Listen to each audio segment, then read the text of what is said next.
Bougainville, will it become the world's next country? An island group that's part of Papua New Guinea is about to vote on independence, and, if the poll goes as expected, Bougainville could become the world's next country. The island's history includes colonial exploitation, attempts at independence, a 9-year war and a gradual peace process. On Saturday, a new chapter will be written, when 207,000 people begin voting on whether they want greater autonomy or independence. Observers expect up to 3/4 to opt for independence, but the poll will just be a first step. Why independence? The islands were named after an 18th century French explorer and became part of a German colony, German New Guinea, at the end of the 19th century. During World War I, Australia took control and remained in charge until 1975, with a brief period of Japanese control during World War II. While under colonial control,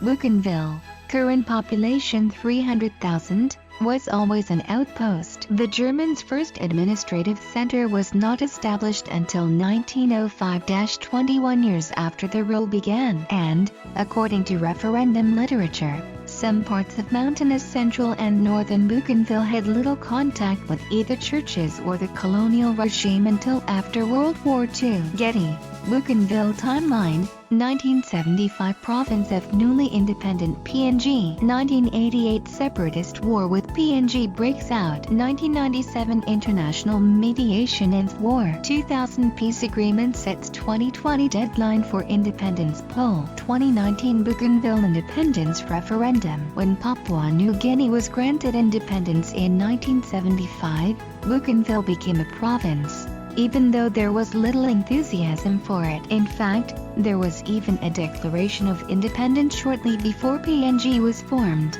an attempt to create the Republic of the North Solomons. However, it was ignored by both Australia and PNG. The declaration was the manifestation of a Bougainville identity which developed during the 20th century. Initially a response to plantation colonialism, it developed thanks to perceived racism and economic exploitation. The primary marker of that identity was dark skin color. Most Bougainvilleans have darker skin than most, though not all, people from elsewhere in PNG. After the failed independence declaration, discontent simmered, and in 1988 a 9-year separatist war began. Estimates of the number of people killed range from 4,000 to 20,000, between 3 and 13% of the island's population at the start of the war. The fighting came to an end in 1997 with help from international mediators. The result was the Bougainville Peace Agreement, BPA, the creation in 2005 of the autonomous Bougainville government,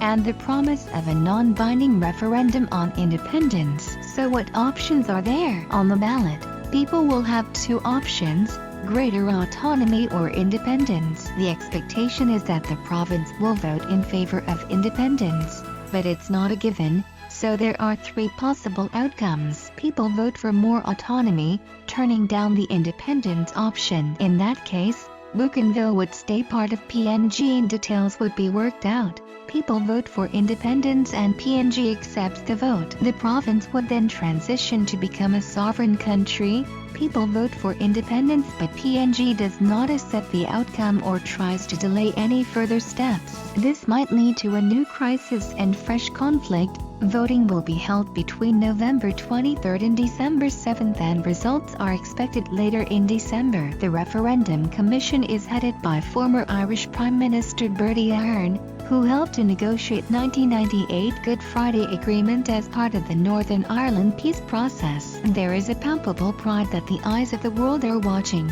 Mr. Ahern wrote this week, "I believe the process will be a credible one, free of the fear and intimidation once wrought by weapons of war." Image copyright Bougainville Referendum Commission. Image caption, a poster encouraging Bougainvilleans to register to vote. What does Papua New Guinea say? The central government has previously withheld funding for the referendum process, and its preference is for the region to remain within the country. In October, new Prime Minister James Murray reiterated that the vote was non-binding, and that the result would be deliberated upon by the governments of PNG and Bougainville. So why does PNG want Bougainville to stay? For one, Bougainville is rich in natural resources. While the war brought much of the copper and gold mining operations to a halt, the province used to be one of PNG's richest before the war. The other worry is that it might set a precedent if Bougainville gets independence. Other PNG provinces, there are more than 20, could also up their demands for greater autonomy, or possibly secession. Is Bougainville ready for independence? The new country, should it happen, would be small, with a landmass of less than 10,000 square kilometers, slightly larger than Cyprus, and slightly smaller than Lebanon. Likewise, its population would be one of the world's smallest, slightly smaller than Pacific neighbor Vanuatu, and slightly bigger than Barbados. But according to research by Australia's Lowy Institute, Bougainville achieving self-reliance would at best be years away. The country is rich in natural resources, especially copper, which has been extracted on a large scale since the 1960s under Australian administration. But mining operations have been crippled by the war, and the distribution of revenue was one of the factors behind the conflict. One estimate cited by the Lowy Institute says Bougainville would only have 56% of the revenue needed to be self-reliant.